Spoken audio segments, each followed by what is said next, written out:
کہاں کی؟ اب یہ مینا کا جو واقعہ ہوا تھا سعودی عرب میں، اس پہ لوگوں نے حدیثیں تو ہیں مگر اس کا یہ مینا سے والے واقعے سے کوئی تعلق نہیں ہے. اب اس میں نکال کے وہ مینا کے واقعہ پر اس کو فٹ کر دیا، اور اس میں پھر سعودی حکومت کا خاتمہ ہو جائے گا، بادشاہ کا خاتمہ ہو جائے گا، پھر یہ ہو جائے گا. کہ پہلا واقعہ ہو گیا، باقی ہونے والے ہیں. انشاءاللہ سعودی حکومت کا اتنے آرام سے خاتمہ نہیں ہوگا. یہ بھول ہے. سعودی حکومت کے خاتمے کا مطلب ہے کہ وہاں وہ حرمین اہل سنت والجماعت کے ہاتھ سے نکل جائے اور بدعتیوں کا قبضہ ہو جائے اس پر. جو بھی کہتا ہے نا حکومت سعودیہ کو ختم ہونا چاہیے، تو یاد رکھو وہ حکومت سعودیہ کو ختم نہیں کر رہا، وہاں سے اہل سنت والجماعت اور سنیوں کے تسلط کو ختم کر رہا ہے وہ. پھر وہاں وہی بدعات ہوں گی جو 12 ربیع الاول میں ہمارے ہاں ہوتی ہیں. پتہ ہی نہیں چلے گا کہ اصل مکہ کون سا ہے اور اصل مدینہ کون سا ہے. حکومت سعودیہ نے سب کو کھینچ کے رکھا ہوا ہے، بدعتیوں کو لگام دے کے رکھا ہوا ہے. تو اب کسی کو حکومت سعودیہ سے نفرت ہے تو وہ ساری حدیثیں نکال کے کس پہ فٹ کرے گا؟ سعودی حکومت پہ فٹ کریں گے وہ.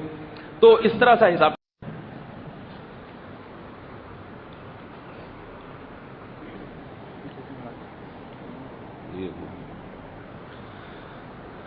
الحمد لله نحمده ونستعينه ونستغفره ونؤمن به ونتوكل عليه ونعوذ بالله من شرور أنفسنا ومن سيئات أعمالنا من يهده الله فلا مضل له ومن يضلله فلا هادي له ونشهد أن لا إله إلا الله وحده لا شريك له ونشهد أن محمدا عبده ورسوله صلی اللہ تعالی علیہ وعلى آلہ واصحابہ وبارک وسلم تسلیما کثیرا کثیرا.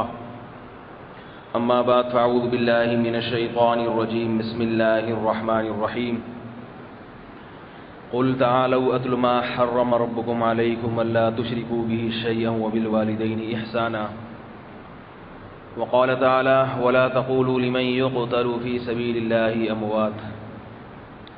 وقال النبي صلی اللہ علیہ وسلم من احدث في امرنا هذا ما ليس منه فهو رد. قرآن مجید کی آیت کا ایک حصہ اور رسول اللہ صلی اللہ علیہ وسلم کی ایک حدیث تلاوت کی ہے. دعا ہے کہ اللہ تعالیٰ صحیح طرح سے بات کہنے کی، سننے کی، سمجھنے کی اور عمل کی توفیق عطا فرمائے. محرم کی آج 9 تاریخ ہے اور کل 10 ہے. محرم کی 10 تاریخ کو عاشورہ کا دن کہا جاتا ہے اور 9 تاریخ کو 9 محرم کہا جاتا ہے. اس کے لیے کوئی الگ سے دن نہیں ہے. عاشورہ کا دن اسلام میں بڑے دنوں میں سے ایک دن ہے. صحابہ کرام جب رمضان کے روزے فرض نہیں ہوئے تھے تو عاشورہ کا روزہ رکھا کرتے تھے اور اسے فرض سمجھا کرتے تھے. جب رمضان کے روزے فرض ہوئے تو عاشورہ کے روزے کی فرضیت کو ختم کر دیا گیا. دوسری بات، رسول اللہ صلی اللہ علیہ وسلم نے 4 مہینے ایسے ہیں جن کو محترم قرار دیا ہے. ان 4 مہینوں میں سے ایک محرم بھی ہے اور یہ زمانے جاہلیت میں بھی محترم سمجھے جاتے تھے. اور محترم سمجھے جانے کا مطلب یہ کہ ان مہینوں میں جنگ اور قتال حرام تھا. لیکن آخری وقت میں ان مہینوں کی حرمت کو منسوخ کر دیا گیا. منسوخ کا مطلب ان مہینوں میں بھی جہاد کی اجازت دے دی گئی. اب محرم کی جو فضیلت ہے وہ عاشورہ کے دن کی وجہ سے ہے کہ عاشورہ کا دن 10 محرم کا دن اسلام میں ایک بڑا دن ہے. رہا یہ مسئلہ کہ کیوں بڑا ہے. عید الفطر کا دن بھی بڑا دن ہے. کیوں بڑا ہے اس کی وجہ معلوم ہوگی آپ لوگوں کو، بتانی تو نہیں پڑے گی. بھئی عید الفطر کا دن بھی بڑا دن ہے نا. کیوں ہے؟ رمضان کے روزے ختم ہوتے ہیں، خوشی کا دن ہے. اس 2 وجہ سے کھانے پینے کی چھٹی مل گئی اور رمضان کی عبادت کی اللہ نے توفیق عطا فرما دی. اس کا شکر کا دن ہے عید الفطر. اسی طرح عید الاضحیٰ کا دن بھی بڑا دن ہے. اس کی وجہ بھی بتانے کی ضرورت نہیں ہے، پھر بھی بتا دیتا ہوں. آپ کہیں ایک طرف کہہ رہے ضرورت نہیں ہے، لیکن دہرا دیتا ہوں تاکہ دماغ میں بات بیٹھ جائے. کیونکہ وہ قربانی کا دن ہے. اس میں ہم جانوروں کو قربان کر کے بہت زیادہ ثواب کماتے ہیں،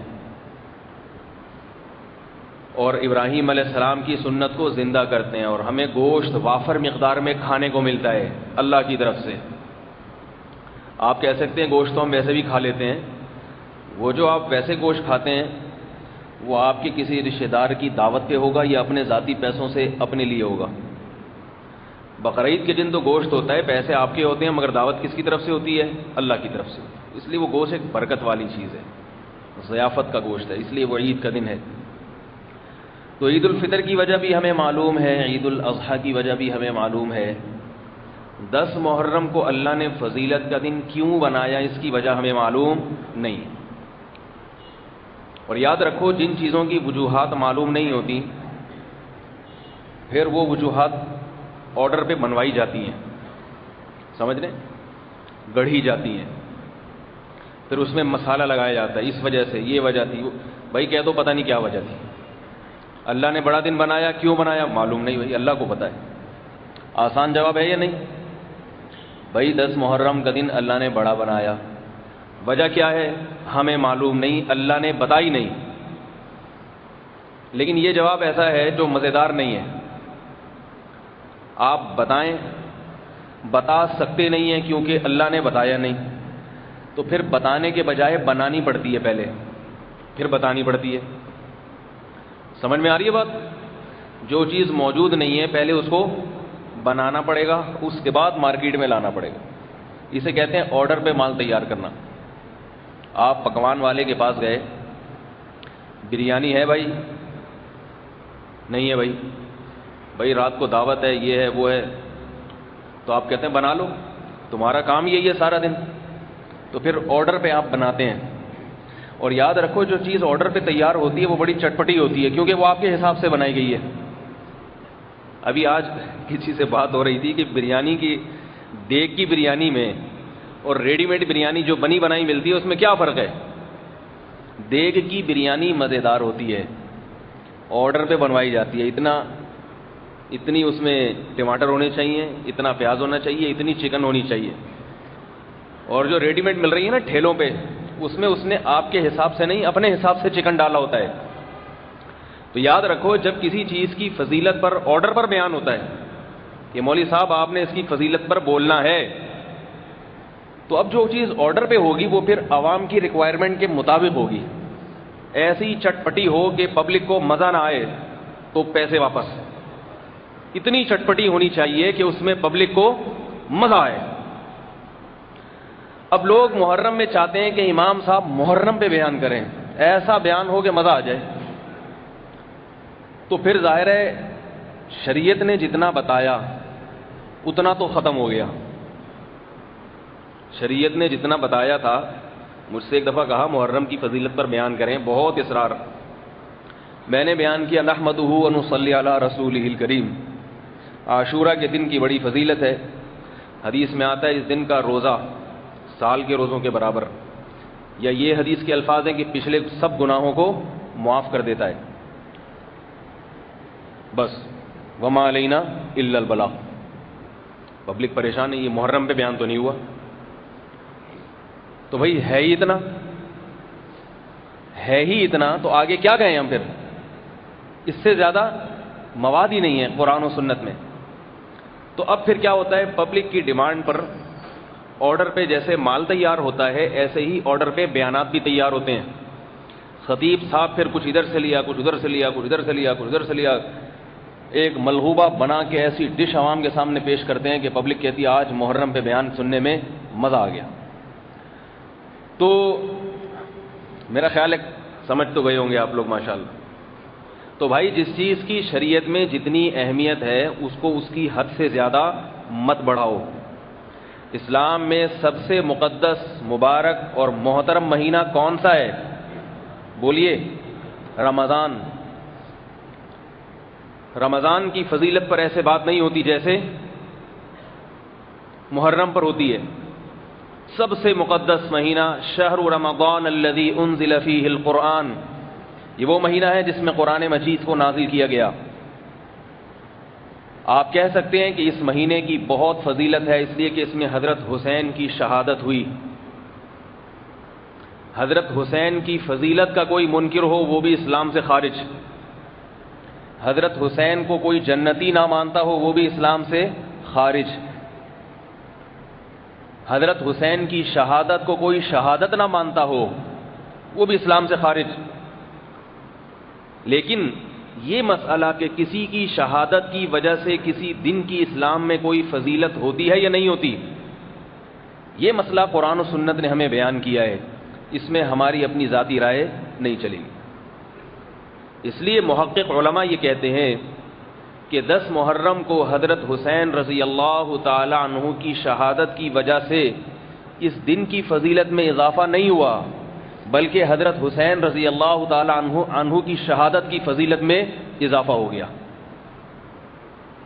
آپ کو کسی مبارک وقت میں کوئی نعمت حاصل ہوتی ہے تو اس نعمت میں اللہ اور برکت عطا فرما دیتے ہیں. دیکھو حدیث میں کیا آتا ہے، مسجد میں نکاح کرو، ہے یا نہیں؟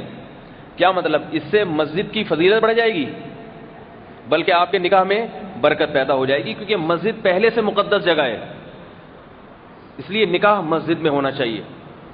تو حضرت حسین رضی اللہ تعالی عنہ کی جو شہادت تھی 10 محرم کی، اس شہادت کی وجہ سے اس شہادت کی فضیلت میں اور اضافہ ہو گیا اور اللہ نے اس میں برکت دے دی. باقی سب بدعات ہیں، سب بدعات. ایک حدیث عام طور پر بیان کی جاتی ہے، یہ خوب یاد رکھیں،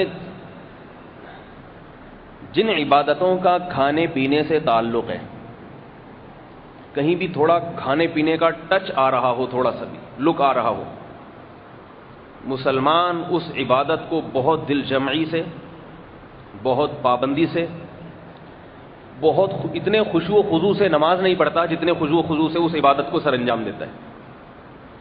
مثال دے دوں، ایک تو بقرعید کی عبادت ہے، وہ تو اللہ نے کہا ہے کہ کھاؤ بھی کھلاؤ بھی، وہ تو مستثنی ہے. اس کے علاوہ اگر آپ دیکھ لیں، عقیقے کا عمل سنت ہے، فرض واجب نہیں ہے. مگر میرے پاس سارا دن جو فون آتے ہیں نا عقیقے کے بہت آتے ہیں، 2 بکرے کرنے ہیں کہ 1 بکرا کرنا ہے. میں کہتا ہوں اتنے تو بچے نہیں پیدا ہو رہے جتنے فون آ رہے ہیں. روزانہ اتنے بچے پیدا ہو جاتے ہیں ماشاءاللہ. وجہ کیا ہے؟ سنت عمل ہے، لیکن اس کا تعلق کس سے ہے؟ کھانے اور کھلانے سے. ہر مسلمان پابندی کے ساتھ اس سنت کو ادا کرتا ہے، چاہے جیب میں ڈھیلا ہو یا نہ ہو. کھانے پینے سے تعلق آ گیا اس کا. ٹھیک ہے، اچھی بات ہے، سنتیں ادا کرنی چاہیے، لیکن اور بھی تو سنتیں ہیں، اور بھی تو سنتیں ہیں، بلکہ اس سے بڑھ کر اور بہت سارے فرائض ہیں. وہ لوگ جن کے ذمے بقرعید کی واجب قربانی ہوتی ہے، جو واجب تھی، وہ نہیں پوچھتے کہ ہم پر واجب تھی مگر ہم نے ادا نہیں کی، اب اس کی قضا کیا ہو سکتی ہے. پہلے تو اس کی طرف توجہ ہونی چاہیے نا، اس کی قضا کیا ہو سکتی ہے، یہ نہیں پوچھتے. لیکن عقیقے کا مسئلہ لازمی پوچھتے ہیں. پھر اس میں عجیب عجیب جہالتیں، بکرا ہونا کیسا ہونا چاہیے. اور ایک صاحب تو بکرے کے کان میں اذان دلوانے کے لیے ایک مولوی صاحب کے پاس آئے کہ بکرا ہے اس کے کان میں اذان دے دیں، عقیقے کا بکرا ہے. مولوی صاحب نے کہا بچے کے کان میں تو سنا ہے، بکرے کے کان میں نہیں سنا. پھر اس کے بالوں کا کیا کرنا ہے، کدھر پھینکیں، یہاں نہ گر جائیں وہاں نہ گر جائیں. اس میں اتنی پرابلم، اتنی مشکلات میں اپنے آپ کو ڈالا ہوا ہے. تو کھانے پینے سے اس کا تعلق ہے. شب برات میں دیکھ لیں، ہر گھر میں حلوہ پکتا ہے، حالانکہ وہ تو حلوہ ثابت نہیں ہے اس میں. لوگ کہتے ہیں کہ حرج کیا ہے، ابھی حلیم ہے، محرم میں حلیم چلے گا. یہاں ایک چھوٹی سی بات سن لیں. بعض لوگ مجھ سے مسئلہ پوچھ رہے ہیں دلیم کھانا جائز ہے یا نہیں. دلیم کھانا، میں حیران، یہ دلیم کیا چیز ہوتی ہے؟ مسئلہ پوچھ رہے ہیں کہ دلیم کھانا جائز ہے یا نہیں. میں حیران، یہ دلیم کوئی نئی ڈش آئی ہے؟ پتہ چلا کہ جی حلیم کو کیا کہتے ہیں؟ دلیم. بھئی آج تک تو بچپن سے ہم نے یہی سنا تھا کہ حلیم ہوتا ہے، یہ دلیم کہاں سے نکالا؟ تو کہتے ہیں حلیم چونکہ اللہ کے ناموں میں سے ایک نام ہے اس لیے حلیم کو ہم دلیم کہیں گے.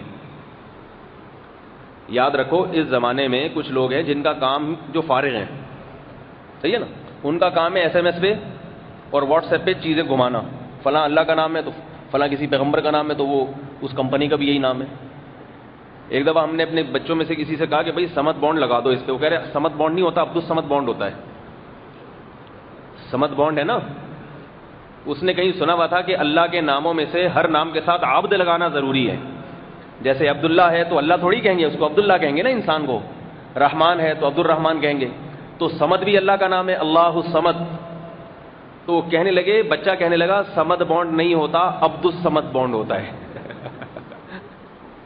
سمجھ رہے ہو بات کو؟ وہی نہیں سمجھ. تو ایک اصول یاد رکھیں کہ کچھ لوگ ہوتے ہیں بالکل فارغ, ان کا کام ہے ایسی ایسی چیزیں نکال کے لوگوں کے سامنے پیش کرنا. پہلے کسی کی توجہ جاتی نہیں تھی کہ حلیم بولتے ہوئے اللہ کی طرف. جب آپ نے اس کی اتنی مشہوری کر دی, اب آدمی حلیم کھاتے ہوئے ڈرے گا کہیں اللہ کا نام تو نہیں کھا رہا میں, اللہ کا نام تو نہیں پکا رہا میں. یہ وہمی لوگوں کی باتیں ہوتی ہیں, ان کا علمیت سے کوئی تعلق نہیں ہے. حلیم کو حلیم جب کہتے ہیں تو اللہ کے نام کی طرف کسی کا بھی دماغ نہیں جاتا. اور جب اللہ کا نام حلیم ہے وہ حلم سے, حلم بردباری.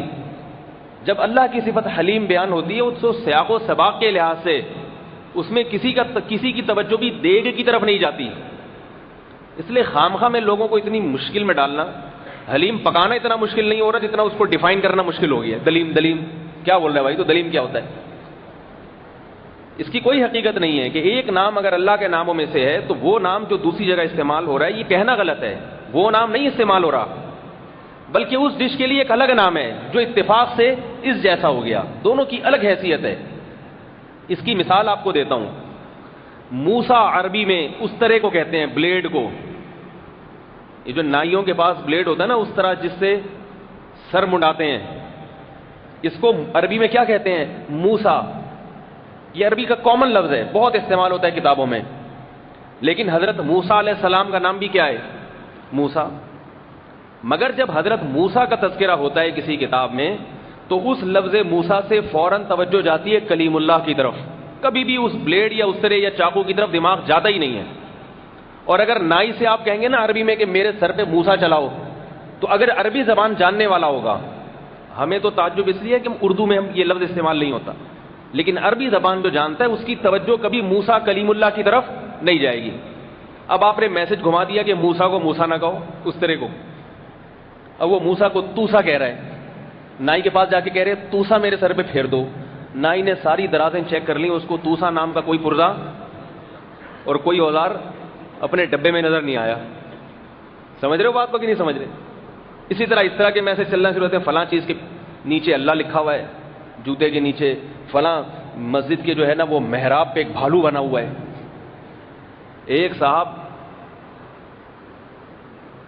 مسجد کی انتظامیہ نے ایک مسجد میں کارپٹ خریدے بڑے مہنگے. اب کسی وہمی نے جب کارپٹ پہ دیکھا بہت غور سے تو اس کو تصویر نظر آئی. تصویر وہ نہیں ہوتی جو بہت غور سے دیکھنے کے بعد سمجھ میں آئے. تصویر کا مطلب تو بالکل واضح ہو, آنکھ ناک کان صاف پتہ چل رہا ہے کہ تصویر ہے یہ. ورنہ آپ کسی بھی چیز کو اتنے غور سے دیکھیں اور تصور کریں تو آپ کو تصویر خود بخود بننا شروع ہو جائے گی. بادلوں کو کبھی دیکھیں, جو سوچیں گے بادل ویسے ہی نظر آئیں گے آپ کو. اگر آپ بادل کے ٹکڑے کو دیکھیں یہ بھالو ہے تو آپ کو اس میں ٹانگیں بھی نظر آنا شروع ہو جائیں گی, دم بھی نظر آئے گی اور سر بھی نظر آئے گا. اگر آپ کہیں یہ بھالو نہیں ہے یہ گائے ہے, تھوڑی دیر تصور کریں تو آپ کو اس کے سینگ بھی نظر آنا شروع ہو جائیں گے, کیونکہ وہ اتنی اس طرح کی بناوٹ ہوتی ہے. تو بعض لوگ ہوتے ہیں وہمی, ان کو مسجد کی جو قالین ہے, جو مصلی ہے, اس پہ پھول بوٹے بنے ہوئے ہیں, تو انہوں نے تصور کر لیا کہ یہ ستار بھائی یا کلیم بھائی کی تصویر ہے, کیونکہ اس سے قرضہ لے کے بھاگے ہوئے ہیں نا وہ. اب جہاں بھی جائیں گے ان کو وہی نظر آئیں گے. انسان جس سے قرضہ لے کے بھاگتا ہے جہاں بھی جائے اس کو وہی آدمی جگہ جگہ نظر آتا ہے. شادی شدہ خواتین جو ہے نا, ان کے فون آتے ہیں کہ ہمیں خواب میں اپنی ساس سانپ کی شکل میں نظر آئی ہے. تو ہم نے کسی روحانی والے سے پوچھا, اس نے کہا کہ یہ جن ہے, چڑیل ہے, اور یہ بہت برا خواب ہے. پہلی بیچاری کو خواب برا آیا, اوپر اس لیے ڈری ہوئی, اوپر سے روحانی والے اس کو اور ڈرا دیتے ہیں. تو میں ان خواتین سے کہتا ہوں کہ ساس کبھی بھی کبوتر کی شکل میں نظر نہیں آتی, سفید کبوتر. ساس کی ڈیفینیشن جو ہمارے عرف میں ہے وہ ڈیفینیشن یہ ہے کہ یا تو چڑیل یا سانپ بچھو. کیونکہ جو آپ جس کو جاگتی حالت میں جیسا سمجھیں گے خواب میں وہ اسی شکل میں آئے گا.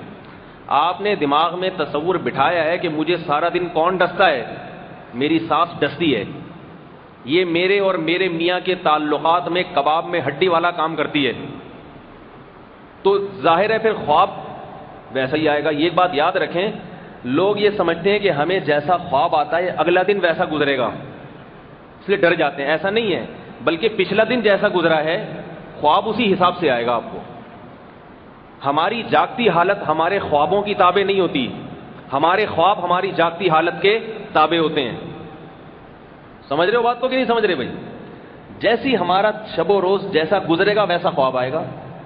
اب برا خواب آ رہا ہے تو پریشان ہونے کی ضرورت نہیں ہے کہ اگلا دن پتہ نہیں کیسا گزرے. نہ نہ نہ, پچھلا دن اچھا نہیں گزرا اس لیے یہ ایسا آ رہا ہے. اچھا خواب آئے تو اترانے کی ضرورت نہیں ہے. اچھا اس لیے آیا کہ آپ کا دن اچھا گزرا, خواب بھی اچھے آ رہے ہیں. اگلا دن اگر اچھا نہیں گزرا تو اگلے دن کے خواب بھی اچھے نہیں آئیں گے. سمجھ میں آ رہی ہے بات کہ نہیں آ رہی بھائی؟ تو میں یہ عرض کر رہا تھا کہ اللہ کے نام ہے حلیم, تو وہ جب دیکھ کی طرف ہوتا ہے وہ کچھ اور چیز ہوتی ہے, اس کو اتنا زیادہ نہیں وہ کیا کرے کہ پتہ ہی نہیں چلے کھا کیا رہا ہے انسان. تو محرم میں بہت ساری بدعت ہیں جو آج کا مسلمان کرتا ہے جس کی ہماری شریعت ہمیں اجازت نہیں دیتی. پہلی بدعت, محرم کی فضیلت کو حد سے زیادہ بیان کیا جاتا ہے, اتنا کہ رمضان سے بھی آگے کر دیا آپ نے اس کو. یہ بدعت ہے, جتنی ہے اتنی رکھو.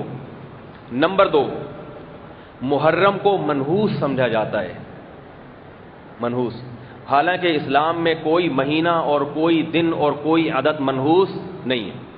کہا جاتا ہے کہ یورپ کے جو ممالک ہیں ان میں 13 کی عدد کو منحوس سمجھا جاتا ہے, 13ویں منزل ہی نہیں ہوتی.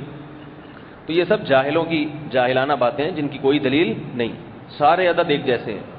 البتہ بہتر ہے طاق عدد میں کام کیا جائے, بہتر ہے. آپ صلی اللہ علیہ وسلم جب کھجور کھاتے 1 دانہ کھاتے یا 3 دانے کھاتے یا 5 دانے کھاتے, جیسے رکوع اور سجدے کی تسبیحات ہیں نا, ہم یا تو 3 دفعہ پڑھتے ہیں, 5 دفعہ, 7 دفعہ, بہتر ہے. اگر کسی نے 4 دفعہ بھی پڑھ لی تو بھی کوئی نحوست نہیں ہوگی. کھجوریں کسی نے 2 کھا لی تو بھی کچھ نہیں ہوگا. آج کل تو کھجور کھاتے ہی نہیں ہے, کھجور کی جگہ الٹی سیدھی چیزیں بہت ساری کھانا شروع کر دی ہیں. نبی صلی اللہ علیہ وسلم نے فرمایا جس گھر میں کھجور نہیں ہے وہ لوگ بھوکے ہیں. اس لیے کھجور گھر میں رکھنا سنت ہے. ایسی مرغوب اور ایسی زبردست خوراک ہے کہ آپ صلی اللہ علیہ وسلم نے اس کے کھانے کی ترغیب دی ہے, کھانے کی ترغیب دی. فرمایا کہ کھجور بھی طہور اور اس کا پانی بھی طہور, پاکیزہ پانی ہے. کھجور کے پانی کو بھی پاکیزہ قرار دیا اور اس کے پھل کو بھی پاکیزہ. تو دوسری چیز کیا بری سمجھی جاتی ہے کہ محرم کا مہینہ منحوس ہے. حالانکہ اسلام میں کوئی مہینہ اور کوئی دن منحوس نہیں ہے, بلکہ 10 محرم کی اضافی فضیلت ہے. تو جب اضافی فضیلت ہے تو اس دن نکاح کرنا, اس سے آپ کے نکاح کی فضیلت کو 4 چاند لگیں گے کہ نہیں لگیں گے؟ جیسے مسجد ایک مقدس جگہ ہے نا, نکاح یہاں ہوگا تو برکت زیادہ ہوگی, تو ایسے ہی 10 محرم کو نکاح ہوگا تو برکت اور زیادہ ہوگی. میں نے 2 یا 3 محرم کو نکاح کیا تھا, ولیمہ 10 محرم کو کیا, برکت آپ کے سامنے ہے. سمجھ رہے بات کو؟ ایسا نکاح ہوا کہ بریک ہی نہیں لگ رہی, ہوتا ہی چلا جا رہا ہے, بریکیں فیل ہو گئی ہیں. تو یہ محرم میں نکاح کی برکت ہے کہ ہوا ہی چلے جا رہا ہے, ہوتا ہی چلے جا رہا ہے. تو لوگ کہہ رہے کہ پھر سمجھ آ رہی, لوگ کہہ رہے وہ آپ کی تو شادی نہیں ہوئی تھی. میں کہتا ہوئی تھی, تو تھی نا, وہ تو پرانا قصہ ہو گیا. تو بریکیں فیل ہو گئی ہیں, اتنی برکت ہوئی ہے. تو اس لیے بھائی محرم میں نکاح کیا کرو. میں یہ نہیں کہہ رہا آپ ہی بریکیں فیل کر لیں, ہر ایک کی برکت کا انداز مختلف ہوتا ہے. کسی میں برکت اس طرح ہوتی ہے اللہ اولاد اس کو زیادہ دے دیتے ہیں, کسی میں برکت اس طرح کہ اولاد کو نیک صالح بنا دیں گے, کسی میں برکت اس طرح کہ میاں بیوی میں محبت دائمی کر دیں گے. کسی بھی طرح یہ اللہ کا کام ہے کہ اللہ کس کے عمل میں برکت کس طرح سے دیتا ہے. لیکن ہمیں اتنا پتہ چل گیا کہ بھئی 10 محرم کا دن ہمارے لیے فضیلت کا دن ہے. حضرت حسین کو اللہ نے شاید اس دن شہادت اسی لیے دی, یہ بتانے کے لیے کہ یہ میرے منتخب نیک بندوں میں سے ہیں, ان کو میں شہادت بھی اس دن دوں گا جو بڑا دن ہوگا, مقدس دن ہوگا. تو شہادت بھی فضیلت کی چیز ہے. اسلام میں شہادت پہ ماتم نہیں ہے, ماتم نہیں ہے. ماتم غموں پہ ہوا کرتا ہے. شہادت سے بڑھ کر اسلام میں کوئی مقام اور مرتبہ ہے ہی نہیں. یہ وہ مقام ہے جس کی محمد صلی اللہ علیہ وسلم نے 4 مرتبہ دعا مانگی ہے, 4 مرتبہ تمنا کی ہے. لوددت ان اقتل فی سبیل اللہ ثم احیا ثم اقتل ثم احیا ثم اقتل ثم احیا ثم اقتل. میرا دل چاہتا ہے کہ میں اللہ کی راہ میں شہید کیا جاؤں، پھر زندہ کیا جاؤں، پھر شہید کیا جاؤں، پھر زندہ کیا جاؤں، پھر شہید کیا جاؤں، پھر زندہ کیا جاؤں، پھر شہید کیا جاؤں، شہادت پہ لا کے ختم کیا ہے۔ رہا یہ مسئلہ کہ اللہ کے نبی نے اتنی تمنا کی مگر پھر بھی آپ کو شہادت کی موت ملی کیوں نہیں، یہ ایک الگ مسئلہ ہے۔ علماء نے اس کی وجہ یہ بیان کی ہے کہ اگر میدان جہاد میں آپ صلی اللہ علیہ وسلم کو شہید کر دیا جاتا تو غیر مسلم یہ کہتے کہ محمد صلی اللہ علیہ وسلم اپنے مشن کی تکمیل سے پہلے دنیا سے چلے گئے ہیں، ہماری تلوار نے ان کو اپنا مشن مکمل کرنے سے پہلے دنیا سے رخصت کر دیا۔ یہ وجہ تھی کہ آپ صلی اللہ علیہ وسلم کو میدان جنگ کی شہادت نہیں ملی، ورنہ حقیقت میں آپ صلی اللہ علیہ وسلم کی جو موت تھی وہ شہادت ہی کی تھی، کیونکہ اس زہر کے اثرات تھے جو ایک یہودی عورت نے آپ صلی اللہ علیہ وسلم کو زہر کھلایا تھا، اس کے اثرات تھے جو بعد میں اس نے اثر کیا ہے۔ جیسے حضرت خالد بن ولید کو شہادت نہیں ملی کیونکہ اللہ کے نبی نے آپ کو اللہ کی تلواروں میں سے ایک تلوار قرار دیا تھا۔ علماء نے لکھا ہے کہ اگر حضرت خالد بن ولید کو میدان جنگ میں شہادت مل جاتی تو غیر مسلم کہہ سکتے تھے ہم نے اللہ کی تلوار کو توڑ دیا ہے، جبکہ اللہ کی تلوار کو کوئی بھی نہیں توڑ سکتا۔ تو کچھ حکمتیں ہوتی ہیں، بعض لوگوں کو میدان جنگ کی شہادت نہیں ملتی، ورنہ میدان جنگ کی شہادت سے بڑھ کر اسلام میں کوئی مقام اور کوئی مرتبہ نہیں ہے۔ تو حضرت حسین رضی اللہ تعالی عنہ کی شہادت کی وجہ سے معاذ اللہ اس مہینے کو منحوس سمجھنا یہ اور اسلام کے اصولوں کے خلاف ہے، اس کی کوئی حقیقت نہیں۔ اس لیے شادی بیاہ محرم میں کیا کریں، سفر میں بھی کر سکتے ہیں، ربیع الاول میں بھی، لیکن محرم میں اگر کسی کو نکاح کا موقع مل رہا ہے تو اس کو ڈیلے کرنے کی ضرورت نہیں ہے۔ سمجھ رہے ہو بات کو بھائی؟ اسی وقت کر لیں۔ اور ایک فائدہ یہ بھی ہے کہ محرم میں شادی ہال ذرا سستے مل جاتے ہیں، سستے میں ہوتی اسی طرح ہی ہے جیسے ذی الحجہ میں، لیکن سستے میں کام ہو جاتا ہے۔ خام خواہ میں پیسہ خرچ کرنے کا کیا فائدہ جب دلہن بھی وہی مل رہی ہے آپ کو اسی خرچے میں؟ یا تو ہوتا ہے نا زیادہ خرچ کرو تو دلہن ذرا اور زیادہ وی آئی پی ہو جائے، وہ تو وہی ہے جو آپ کا رشتہ ہو گیا، تو بلا وجہ پیسہ خرچ کرنے کا فائدہ نہیں ہے، محرم میں کر لو بھائی۔ سمجھ رہے ہو بھائی کہ نہیں سمجھ رہے؟ تو دوسرا مسئلہ کیا ہوا، لوگ کیا سمجھتے ہیں کہ محرم میں شادی منحوس ہے، یا کوئی بھی اچھا کام، کوئی بھی خوشی کا کام یا کوئی بھی تقریب محرم میں حرام ہے۔ ایسا نہیں ہے، محرم میں اس کی برکت میں انشاءاللہ اضافہ ہو جائے گا۔ باقی جو رافضی لوگ کر رہے ہیں ان کا مذہب ہے، وہ ان کو کرنے دیں۔ لوگ کہتے ہیں پھر وہ شیعہ لوگ کیوں کرتے ہیں؟ بھائی ان کا مذہب ہے، لکم دینکم ولی دین، بولے بھائی تمہارے لیے تمہارا دین، ہمارے لیے ہمارا دین، لڑنے کی ضرورت نہیں ہے، ٹھیک ہے نا؟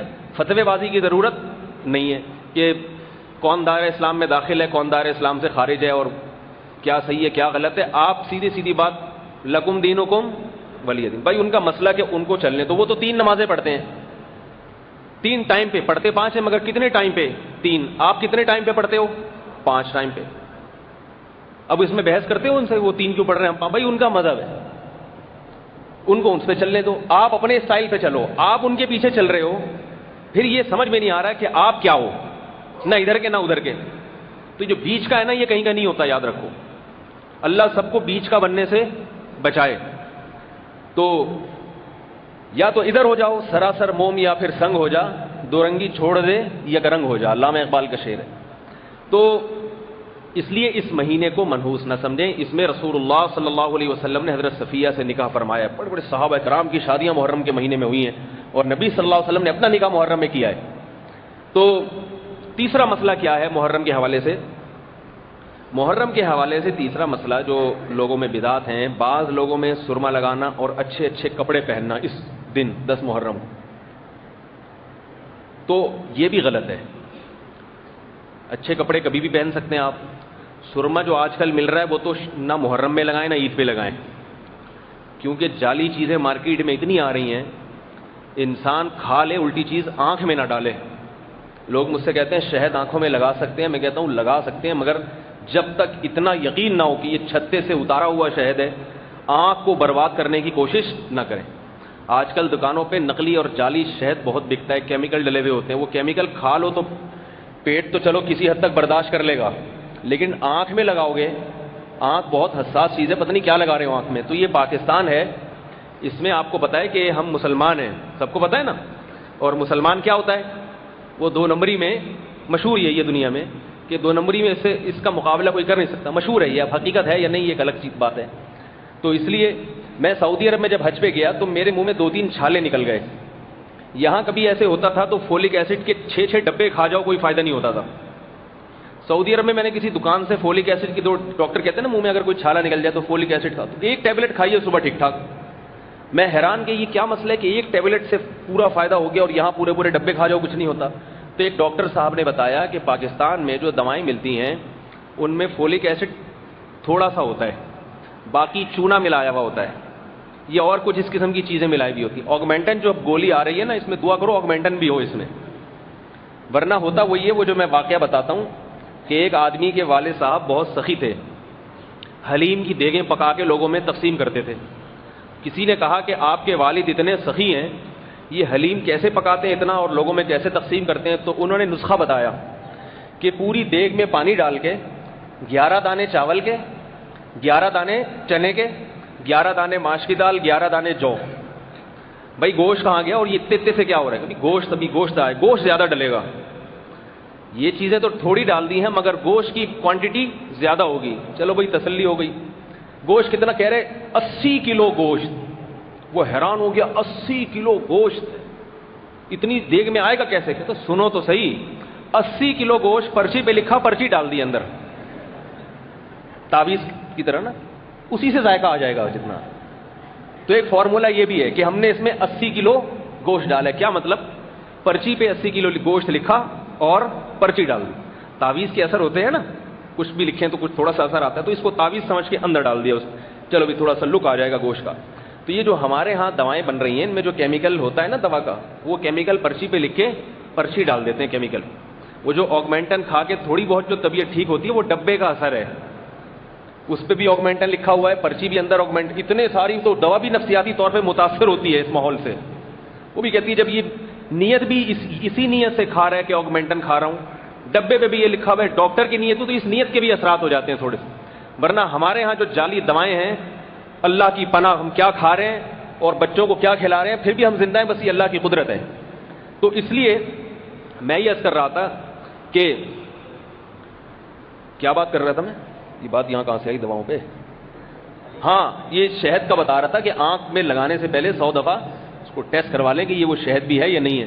تو اسی طرح سرما لگاتے ہیں لوگ، محرم کے دن سرما لگائیں گے، اچھے اچھے کپڑے پہنیں گے، یہ بھی بدعت ہے. یاد رکھو، اللہ کے رسول صلی اللہ علیہ وسلم نے اچھے لباس پہننے کا جو دن بتایا ہے وہ جمعے کا دن بتایا ہے، اس میں ثواب ہے، اور عیدین کا دن ہے. اس کے علاوہ اگر آپ کو ضرورت ہے تو اچھا کپڑا پہنے، نہیں ہے ضرورت کا مطلب کسی تقریب میں جانا ہے یا ویسے ہی آپ کو اچھے کپڑے پہننے کا شوق ہے آپ پہنیں، مگر کسی دن کو خاص کر کے کہ بھئی اس دن میں زیادہ ثواب ملے گا اس لیے، تو پھر ثواب نہیں ملے گا بلکہ گناہ ہو جائے گا.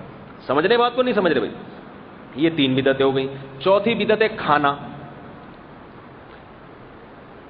کھاتے بھی ہیں کھلاتے بھی ہیں، اور خصوصیت کے ساتھ حلیم کھایا اور کھلایا جاتا ہے.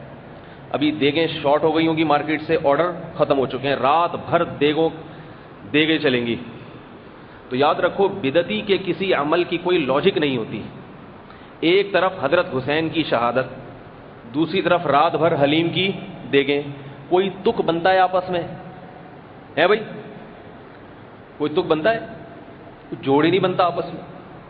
شہادت کا دیگ سے کیا تعلق؟ بعض لوگ یہ کہتے ہیں کہ حضرت حسین رضی اللہ تعالی عنہ کا چونکہ سب کچھ بند کر دیا، کھانا پینا سب، ہر طرح کا کھانا پینا بند، تو ہم اس دن کی یاد میں ہر طرح کا کھانا لوگوں کو، غریبوں کو کھلاتے ہیں. اور ہر طرح الگ الگ ڈش بنانا مشکل ہے تو حلیم میں سب چیزیں آ جاتی ہیں، گوشت بھی آ گیا، چاول بھی آ گیا، دال، تو سارا غریبوں کو کھلا دیا تو گویا حضرت حسین کی یاد تازہ ہو جاتی ہے. عجیب بات ہے، حضرت حسین رضی اللہ تعالیٰ عنہ تو روزے سے تھے اور شہادت حاصل ہوئی ہے، تو کسی کی یاد منانے کے لیے اس جیسا بننے کی کوشش کی جاتی ہے، اس کے زخموں پہ نمک چھڑکنے کی کوشش نہیں کی جاتی ہے. بھائی کسی کے باپ نے میدان جنگ میں شہادت دی ہو تو اولاد کو باپ کی یاد تازہ رکھنے کے لیے حلوے کھانے کا، پراٹھے کھانے کا مشورہ دیا جائے گا. یہ کہا جائے گا دیکھو تمہارے باپ دادا کا جو راستہ تھا بیٹا، تم بھی اسی راستے پہ چلو، تم بھی بہادری کے جوہر دکھاؤ، تم بھی اللہ کی راہ میں لڑو. کھانے سے تو انسان میں لڑنے کی صلاحیت کم ہوتی ہے، سست پڑ جاتا ہے وہ. تو اس بدعت کو، اس رسم کو ختم کرنے کی کوشش کریں. یہاں عام طور پر ایک حدیث بیان کی جاتی ہے کہ رسول اللہ صلی اللہ علیہ وسلم نے فرمایا من وسع علی عیالہ یوم عاشوراء، جس نے عاشورہ کے دن اپنے گھر والوں پہ دسترخوان وسیع کر دیا، تو اللہ تعالیٰ اس کے رزق میں برکت دیں گے، اس کے جو ہے نا اس کو وسیع کر دیں گے دسترخوان۔ یہ حدیث بہت سارے محققین کے نزدیک بالکل موضوع ہے، من گھڑت ہے، اور بہت ساروں کے نزدیک بہت زیادہ ضعیف ہے، بہت زیادہ کمزور ہے سند کے لحاظ سے۔ سمجھ رہے بات کو؟ نہیں سمجھ رہے میرا خیال ہے۔ کھانے پینے کی چیز ہے، ذرا مشکل سے سمجھ میں آئے گی۔ دل چاہتا ہے کھانے پینے کی جتنی حدیثیں سب صحیح ہوں، دل یہ چاہتا ہے کہ کھانے پینے کی جتنی بھی حدیثیں ہوں اللہ کرے وہ ساری کی ساری صحیح ہوں۔ ایک آدمی کو کسی جماعت سے نفرت ہو گئی تھی، کسی تنظیم سے، تو وہ میرے پاس آئے کہ قیامت کی علامتوں میں سے ہے کہ ایک فرقہ پیدا ہوگا گمراہ، تو مجھے لگ رہا ہے کہ وہ یہی تنظیم والے ہیں۔ مجھے کیا لگ رہا ہے؟ یہی آج کل جس سے نفرت ہوتی ہے نا، قیامت کی پوری علامتیں اس پہ فٹ کرنا شروع کر دیتا ہے وہ۔ یہ بتا دوں آپ کو میں، یہ بہت ہو رہا ہے۔ آپ کو کسی جماعت سے نفرت، کسی گروہ سے نفرت، تو حدیث میں قیامت کی جتنی علامتیں آئی ہیں نا کہ فتنے والے پیدا ہوں گے گمراہ، تو آپ وہ ساری نکال کے اس پہ فٹ کر دیتے ہو۔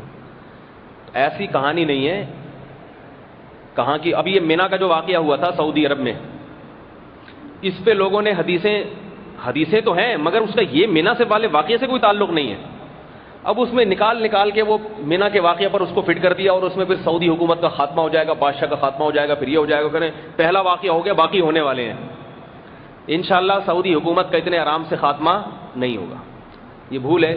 سعودی حکومت کے خاتمے کا مطلب ہے کہ وہاں وہ حرمین اہل سنت والجماعت کے ہاتھ سے نکل جائے اور بدعتیوں کا قبضہ ہو جائے اس پر۔ جو بھی کہتا ہے نا حکومت سعودیہ کو ختم ہونا چاہیے، تو یاد رکھو وہ حکومت سعودیہ کو ختم نہیں کر رہا، وہاں سے اہل سنت والجماعت اور سنیوں کے تسلط کو ختم کر رہا ہے وہ۔ پھر وہاں وہی بدعات ہوں گی جو 12 ربیع الاول میں ہمارے ہاں ہوتی ہیں، پتہ ہی نہیں چلے گا کہ اصل مکہ کون سا ہے اور اصل مدینہ کون سا ہے۔ حکومت سعودیہ نے سب کو کھینچ کے رکھا ہوا ہے، بدعتیوں کو لگام دے کے رکھا ہوا ہے۔ تو اب کسی کو حکومت سعودیہ سے نفرت ہے تو وہ ساری حدیثیں نکال کے کس پہ فٹ کرے گا؟ سعودی حکومت پہ فٹ کریں گے وہ۔ تو اس طرح سے حساب کتاب چل رہا ہے۔ تو میں نے ان کو بتایا کہ آپ جس تنظیم کے مخالف ہیں اس پر یہ حدیثیں تو فٹ نہیں ہوتی، البتہ فلاں حدیث ہے اس میں تھوڑا سا اشارہ مل رہا ہے، ہلکا سا اشارہ، کہہ رہے کوئی ایسی حدیث آنی چاہیے جس میں اس تنظیم کا نام ہو کہ 15ویں صدی میں فلاں تنظیم ہوگی جو دائرہ اسلام سے خارج ہوگی، ایسا ہونا چاہیے ورنہ مزہ نہیں آئے گا۔ تو ہمارے ہاں حساب کتاب کچھ ایسا ہی چل رہا ہے۔ تو میں یہ کر رہا تھا کہ حضرت حسین رضی اللہ تعالیٰ عنہ نے اس دن شہادت حاصل کی، لوگ حلیم پکا رہے ہیں اور پتہ نہیں کیا کیا کر رہے ہیں اس دن۔ تو یہ جو ہے نا، ہاں ایک حدیث پیش کی جاتی ہے من وسع علی عیالہ، کہ جس نے اپنے دسترخوان کو وسیع کیا تو اللہ تعالیٰ اس کے دسترخوان کو بھی وسیع کریں گے۔ تو یہ ذہن میں رکھیں کہ یہ حدیث سند کے لحاظ سے بہت زیادہ ضعیف ہے۔ علامہ ابن تیمیہ رحمہ اللہ تعالیٰ، ابن جوزی رحمہ اللہ تعالیٰ، ان حضرات نے اس کو موضوع یعنی من گھڑت قرار دیا ہے، اور بعض دیگر حضرات نے اس کو بہت زیادہ ضعیف قرار دیا ہے۔ کچھ محدثین کی جماعت ایسی ہے، تھوڑے سے محدثین، جو کہتے ہیں کہ کثرت طرق کی وجہ سے یہ حسن بن گئی ہے، یعنی حدیث تو ضعیف ہے مگر اتنی سندیں ہیں کہ اس میں تھوڑی سی جان پیدا ہو گئی ہے، یعنی اس پر عمل کیا جا سکتا ہے۔ تو یہ بات بھی اس لیے درست نہیں ہے کہ اگر حدیث میں تھوڑی سی جان پیدا بھی ہو گئی تو فقہ کا اصول ہے کہ حدیث اگر اپنے سے زیادہ قوی حدیث کے مخالف ہوگی تو اس پر عمل نہیں کیا جائے گا۔ یہ بات میں نے کسی کتاب میں پڑھی نہیں ہے جو ابھی میں آپ سے عرض کر رہا ہوں، لیکن ایک علمی بات ہے جو میں نے علماء کے سامنے بھی رکھی، آپ کے سامنے بھی رکھ رہا ہوں، کہ یہ جو عاشورہ کے دن کھانا کھلانے والی حدیث ہے یہ صحیح ہے بخاری، صحیح ہے مسلم کی حدیث کے خلاف ہے جس میں روزہ رکھنے کا حکم ہے۔ بات آ رہی ہے سمجھ میں؟ عاشورہ کا دن کیا ہے؟ روزہ رکھنا۔ دسترخوان اگر وسیع کریں گے تو یہ روزے کے منافی ہے۔ بعض لوگ اس پر اشکال کرتے ہیں کہ روزہ بھی رکھ لیں اور دسترخوان افطاری کے وقت وسیع کر لیں تو دونوں حدیثوں پر عمل ہو جائے گا۔ یہ بات اس لیے درست نہیں ہے کہ جو دن روزے کا ہوتا ہے وہ کھلائی پلائی کا ہوتا ہی نہیں ہے۔ کھلائی پلائی کے دن وہ ہوتے ہیں جن میں تہوار کا عنصر پایا جاتا ہے، تہوار، خوشی کا، اور روزے والا دن جو ہے اس میں تہوار کا عنصر نہیں ہوتا۔ تو شریعت کا مزاج یہ ہے کہ جب کھلائی پلائی ہوتی ہے نا جس دن، تو شریعت اس دن روزہ نہیں رکھنے دیتی۔ جیسے عیدین کے دن عید میں کھانا پینا ہے، عید الاضحیٰ میں کھانا پینا ہے، اس میں روزہ نہیں ہے۔ بھائی مجھے تو لگ رہا ہے آپ انگلش میں بتاؤں آپ لوگوں کیا کون سی زبان استعمال کروں؟ تھک گئے ہیں کیا؟ تو چہرے سے ذرا ظاہر کریں کہ بات سمجھ میں آ رہی ہے کہ نہیں آ رہی. تو یہ جو دسترخوان، حدیث میں یہ نہیں ہے کہ افطاری کے بعد دسترخوان وسیع کرو، وہ تو آپ تطبیق دے رہے ہیں، دونوں کو جوڑنے کی کوشش کر رہے ہیں. اس کو الگ رکھو روزے والی کو، اس کو بالکل الگ رکھو، تو دونوں کا مفہوم ایک دوسرے سے ٹکرا رہا ہے. پتہ ہی چلا کہ عاشورہ کا دن کھلائی پلائی کا دن نہیں ہے بلکہ روزے کا دن ہے. تو اس لیے یہ اس کے ظاہر کے خلاف ہے یہ روایت.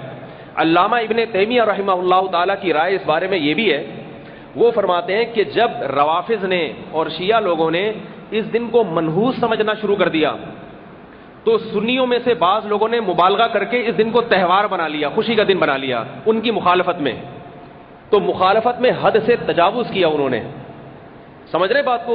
حج سے تجاوز کرنے کے لیے پھر حدیثیں گڑھی ہیں تاکہ لوگ اس دن نہائیں، اس دن اچھے اچھے کپڑے پہنیں، سرما لگائیں، غسل کریں اور کھائیں بھی اور کھلائیں بھی، تاکہ یہ دن ایک تہوار کا دن بن جائے. مقصد ان کا قرآن و سنت کی اتباع نہیں تھی بلکہ اپنے مسلک میں تشدد. سمجھ رہے ہو بھائی؟ وہ اس کو منحوس سمجھتے ہیں تو اس کے مقابلے میں اس کو تہوار کا دن بنانے کے لیے. تو اس لیے ہماری رائے یہ ہے کہ علامہ ابن تیمیہ رحمہ اللہ تعالیٰ کی رائے اس بارے میں صحیح معلوم ہوتی ہے. اگرچہ ان کا یہ کہنا کہ یہ حدیث موضوع ہے، اس میں تو جمہور ان کے خلاف ہے کہ حدیث من گھڑت نہیں ہے، البتہ ضعیف ہے، کمزور ہے. مگر یہ جو انہوں نے ایک بات کی ہے یہ بات دل کو لگتی ہے. اس لیے اس بارے میں رائے ہماری یہ ہے کہ اس دن کھانا پلانے کی کوئی اصل نہیں ہے، دسترخوان وسیع کرنے کی کوئی اصل نہیں ہے. نارمل جتنا کھاتے ہیں نا وہ اتنا کھا لیتے ہیں کہ وسیع کر کے تو پھر پتہ نہیں کیا ہو جائے گا.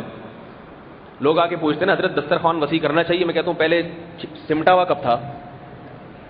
یا تو ہونا کہ 9 محرم کو سمٹا ہوا ہو، 10 کو وسیع ہو جائے. اللہ کا شکر ہے ہر گھر میں اتنا رزق ہے کہ ہر وقت دسترخوان وسیع ہی رہتا ہے. یہ تو غریبوں کے لیے پہلے تھا کہ عام دنوں میں نہیں کھا سکتے تو کسی دن زیادہ کھا لو. اب تو اللہ کا شکر ہے کہ نان اسٹاپ مسلمان کھا رہا ہے. وہ یہ کہہ ہی نہیں سکتا کہ کل کم کھایا تھا آج میں نے زیادہ کھایا. کل بھی اتنا کھایا تھا آج بھی اتنا ہی کھایا. آج اگر زیادہ کھاتا تو کل بھی کھاتا. پھر گنجائش نہیں چھوڑتا آج کا مسلمان. البتہ یہ جو دسترخوان وسیع کرنے والی حدیث ہے اور یہ جو مسئلہ ہے اس میں علماء کا اختلاف ہو سکتا ہے. سمجھ رہے ہو؟ ایک عالم کہہ سکتا ہے کہ مولوی صاحب آپ کی یہ ذاتی رائے ہے، میری رائے اس کے خلاف ہے.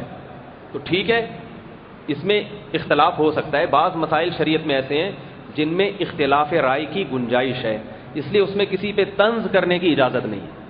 کیونکہ مجھ سے یہاں لوگ یہ مسئلہ سن کے جاتے ہیں کہ دسترخوان نہیں وسیع کرو، کھانے پینے کی اس دن کوئی حیثیت نہیں ہے. کسی اور مولوی صاحب سے سن رہے ہیں کھاؤ بھی کھلاؤ بھی، تو پھر وہ ان مولوی صاحب کو جا کے تنگ کرتے ہیں، کبھی مجھے آ کے تنگ کرتے ہیں. وہ یہ کہہ رہے ہیں آپ یہ کہہ رہے ہیں، لڑوانے کی کوشش کرتے ہیں. چھوڑو بھائی، جو کہہ رہے ہیں ان کی رائے ہے، اس پر عمل کر لو اگر آپ کو وہ سمجھ میں آتی ہے. اور اگر میری رائے سمجھ میں آئی تو میری رائے پر عمل کر لیں.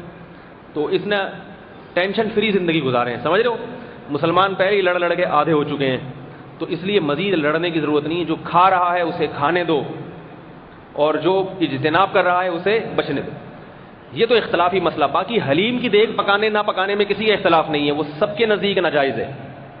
لیکن اس کے باوجود ہم اس میں بھی کسی کو ڈنڈے سے منع نہیں کرتے. میں یہاں 5 سال سے بیان کر رہا تھا جب میں امام بن کے آیا کہ محرم کے حلیم نہ پکایا کریں، اور میرے گھر کے سامنے حلیم کی 2 دیگیں چڑھی ہوئی ہوتی تھی رات کو. لوگ مجھے کہتے تھے آپ بیان کر رہے ہیں اور آپ کے سامنے ہی، تو یہ کیا ہو رہا ہے؟ تو میں ان سے کہتا تھا بھائی میں امام اور خطیب ہوں، میں پولیس والا نہیں ہوں. میں پولیس میں ڈنڈے سے روکنا یہ کس کی ذمہ داری ہے؟ بولو بھائی، پولیس. جو پولیس کا کام ہے وہ پولیس کو کرنے دو. ہمارا کام ہے بات کو پہنچا دینا، منوانا پولیس کا کام ہے، ہمارا کام نہیں ہے. ہم اپنے دیکھیں گے ہماری اوقات کیا ہے. بعض لوگ اپنے آپ کو اپنی اوقات سے زیادہ بڑھانا شروع کر دیتے ہیں، اس سے نقصان کھاتے ہیں. جیسے فون آتے ہیں میرے پاس کہ حضرت یہ ہو گیا، کوئی گھریلو پریشانی ہو گئی ہے، فلانا ہو گیا، فلانی بیماری ہو گئی، کچھ بتائیں. میں ان سے کہتا ہوں بھائی اگر ہمارے پاس آپ کو بتانے کے لیے کچھ ہوتا تو ہم تو کبھی پریشانی نہیں ہوتے. کیا خیال ہے؟ لوگ کہتے ہیں وہ روحانی علاج والوں سے 3661 دفعہ یا لطیف کا انہوں نے بتایا. ایک بزرگ نے 3600 کتنی ہوشیاری ہے دیکھو. 3660 نہیں بولا، کیا بولا ہے؟ 61، تاکہ وہ سمجھے کہ یہ پورا حضرت جی کو کوئی فرشتہ دے کر گیا ہوگا. اپنی رائے کا اگر دخل ہوتا تو 3600 پہ بریک لگا دیتے بھائی، 3000 پہ لگا دیتے، 600 پہ لگاتے. 661 ایک الگ سے یہ کچھ ٹیکنیکل وظیفہ ہے. یہ سب نفسیاتی کھیل ہوتے ہیں، یاد رکھو، ان کی کوئی حقیقت نہیں ہے. کہنے وہ فلانے نے مجھے بتایا ہے اور اس سے میری پریشانیاں ختم ہو گئی. میں ان سے کہتا ہوں ان بزرگ سے جا کے پوچھو جنہوں نے آپ کو یہ بتایا ان کی اپنی کتنی ختم ہوئی ہیں یہ پڑھ کے. وہ خود کسی کے پاس بیٹھے ہوئے ہوں گے. تو بھائی انسان عاجز ہے، کوئی کسی کی پریشانی حل نہیں کر سکتا. پریشانیوں کو حل کرنے کے لیے اللہ کا دروازہ کھٹکھٹاؤ، صلاۃ الحاجت کی طرف توجہ دو، صلاۃ الحاجت پڑھ کے اللہ سے گڑ گڑاؤ، یہ اللہ کو پسند ہے. آج دعاؤں کی طرف توجہ نہیں ہے مسلمان کی، وظیفوں کی طرف توجہ ہے. کیونکہ مسلمان کا یہ نظریہ بن چکا ہے کہ دعا اللہ کی سمجھ میں نہیں آتی، وظیفہ سمجھ میں آ جائے گا. دیکھو یونس علیہ السلام نے مچھلی کے پیٹ میں پریشان تھے نا، سمندر کا اندھیرا، رات کا اندھیرا، بادلوں کا اندھیرا، مچھلی کے پیٹ کا اندھیرا، اس سے بڑی کسی کو کوئی مصیبت ہو سکتی ہے؟ تو آپ نے اللہ سے دعا مانگی، لا الہ الا انت سبحانک انی کنت من الظالمین. اے اللہ تو عیب سے پاک ہے، تو نے مجھ پہ ظلم نہیں کیا، یہ میری غلطی ہے جس کی وجہ سے آج میں مچھلی کی پیٹ میں ہوں، تیری اجازت کے بغیر آیا ہوں اس لیے مجھے یہ سزا ملی ہے، اپنے جرم کا اعتراف کرتا ہوں، معاف کر دے. اللہ نے مچھلی کے پیٹ سے باہر نکال لیا. اس سے ہمیں سبق ملتا ہے کہ کوئی پریشانی آئے تو سب سے پہلے اپنے گناہ کی معافی مانگو اللہ کے سامنے، توبہ کرو، کہ اللہ میرے اعمال ہیں جن کی مجھے دنیا میں سزا مل رہی ہے، آخرت میں تو اس سے زیادہ ہوگی. سب سے پہلے اس ذات کو منائے جس ذات کے ہاتھ میں پریشانی دور کرنے کی کنجیاں ہیں، چابیاں ہیں. اس سے کیا ہوگا؟ یا تو وہ آپ کی پریشانی دور کر دے گا، اور اگر پریشانی دور نہیں کی اس نے تو آپ کو اس پریشانی میں صبر کی توفیق دے دے گا. وہ پریشانی لگے گی نہیں آپ کو. وظیفہ والے لوگوں نے کیا کیا ہے؟ لوگوں کا اللہ سے تعلق، کہنے کو تو اللہ سے ہی تعلق ہوتا ہے، اللہ کا نام 3661 دفعہ پڑھ رہا ہے، کہتے تو یہی ہے کہ اللہ کا نام پڑھ رہا ہے، لیکن اس جذبے سے نہیں پڑھتا. وہ پڑھتا ہے کہ یہ اتنی دفعہ پڑھنے سے جو ہے نا یہ کوئی ٹیکنیکل اثرات ہوں گے آسمان پہ، عرش پہ، اور اللہ کے خزانوں میں سے ایک چابی کا یہ لاک ہے، یہ ڈیجیٹل کوڈ ہے، اس سے اللہ کے چابی کھلے گی اور وہاں سے پریشانی حل کرنے کے لیے فرشتہ آسمان پہ نازل ہو جائے گا. یہ لوگوں کا یہ کوڈ ہے کہ پریشانی حل کرنے. اسلام کی سب سے بڑی خوبی ہے اسلام سادہ مذہب ہے، سادہ. دیکھو پادریوں میں کیا ہوتا ہے، عیسائیوں میں جب کسی سے کوئی گناہ ہو جائے تو پادری کے پاس جا کے سر پہ ہاتھ پھروانا ضروری ہے، ورنہ وہ گناہ معاف نہیں ہوتا. پادری کے پاس جائیں گے، گناہ کی نوعیت بتائیں گے، اتنا گناہ ہوا ہے، پھر پادری جرمانہ لگائے گا، توبہ طائب کرے گا، وغیرہ وغیرہ. ہندوؤں میں بھی کچھ ایسا ہی ہے. اسلام میں کیا ہے، گناہ ہوا تو کس کو ناراض کیا ہے؟ پادری کو یا اللہ کو؟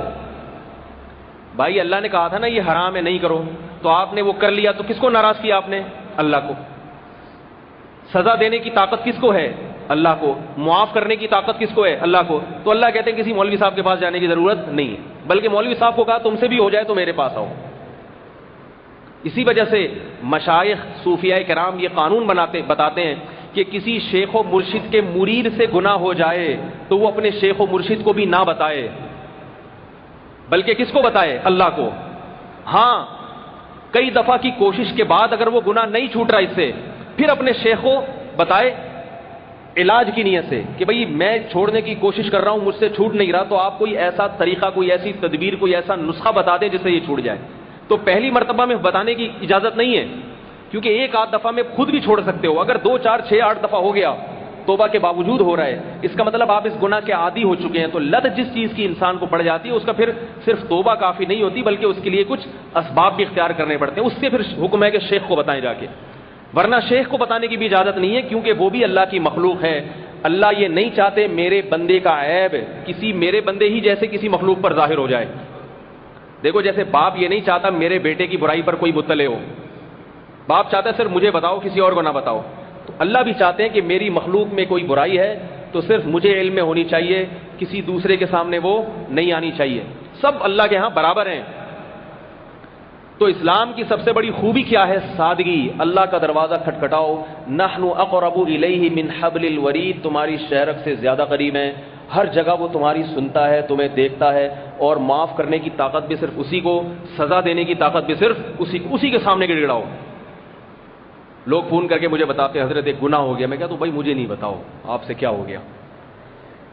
آپ نے گناہ کیا ہے تو کس کو ناراض کیا؟ اللہ. اس کو بتاؤ جا کے، گناہ کو ظاہر نہ کرو. ہاں کوئی مجبوری ہے تو ایک الگ بات ہے. مجبوری کا مطلب ایسی چیز ہے جس میں آپ کو بھی فقہی مسئلہ پوچھنا ہے کہ یہ گناہ ہے، اس کی سزا کیا ہے، کفارہ کیا ہے، وہ ایک الگ بات ہے. اس میں بھی نام ظاہر نہ کرے انسان. کیوں مخلوق کے سامنے کیوں اپنے عیب کو ظاہر کر رہا ہے انسان؟ تو میرے بھائی یہ اس لیے جو روحانیت کے نام پہ سیٹ اپ چل رہے ہیں نا، ان سے انسان اللہ کے قریب ہونے کے بجائے دور ہو رہا ہے. میری ذاتی رائے ہے، اس میں اختلاف رائے ہو سکتا ہے، بجائے قریب آنے کے دور ہو رہا ہے. گڑ گڑانے کی توفیق ختم ہو رہی ہے لوگوں کو اللہ کے سامنے. اور ایک فائدہ یہ بھی ہے، جب انسان اللہ سے گڑ گڑا کے دعا مانگتا ہے اور کام ہو جاتا ہے، اس کو پتہ ہے اس میں کسی بابے کا دخل نہیں ہے، لہذا کسی کے ہاتھ پاؤں چومنے کی کوشش ہی نہیں کرے گا، نہ کوئی بکرے وغیرہ دے گا، نہ کوئی ہدیہ دے گا اسے. سمجھ رہے ہو؟ اور جب اللہ سے گڑ گڑا کے مانگے گا اور ہو گیا کام تو کہے گا یہ کس نے کیا ہے؟ اللہ نے کیا. اور اگر کوئی وظیفہ ہو گیا، پڑھ لیا، پھر شادی ہو گئی بچی کی، رشتے نہیں آ رہے تھے، تو فوراً اس کے کھاتے میں ڈال دیں گے. ان کے پاس کوئی ٹیکنیکل قسم کے علوم ہیں جو ڈائریکٹ کہاں سے نازل ہوتے ہیں؟ آسمان سے. پھر یہ لوگوں میں بانٹتے ہیں اس کو. تو میں یہ عرض کر رہا ہوں کہ یہ جو مسئلہ ہے، اختلاف ہے اس میں کہ دسترخوان وسیع کرنے والی حدیث، تو اس میں علماء کا اختلاف بہرحال موجود ہے. اس لیے اس میں شدت اختیار نہ کریں. اگر کوئی مولوی صاحب بیان کر رہے ہیں کھلاؤ تو ان کو کرنے دیں، بحث مباحثے کی کوشش نہ کریں. میری ذاتی رائے یہ ہے، جو ہمارے بہت سے بڑوں کی بھی ہے، میری اپنی کی کوئی اوقات ایسی نہیں ہے جو میں یہ کہوں میری ذاتی رائے، لیکن جو ٹوٹا پھوٹا اللہ نے علم دیا ہے اس کے حساب سے یہ بنتا نہیں ہے، یہ ایڈجسٹ نہیں ہو پاتا. اس لیے محرم کو جتنا ہے اتنا ہی رہنے دیں. دسترخوان وسیع کرنے کی ضرورت نہیں ہے. ہر وقت ہی وسیع کریں دسترخوان، گھر والوں کو تو انسان ہر وقت کھلاتا رہے. اللہ کے نبی نے فرمایا سب سے بہترین لقمہ وہ ہے جو اپنی بیوی کو کھلاتے ہو، سب سے بہترین صدقہ وہ ہے. تو ان کو بیوی بچوں کو جتنا کھلائیں پورے سال، انشاءاللہ مال میں برکت ہی ہوگی. اور اس سے پتہ چلتا ہے کہ بیوی بچوں کو کھلانے سے چونکہ مال میں برکت ہوتی ہے، یہ جب ہوتی ہے جب بیوی بچے ہوں بھی.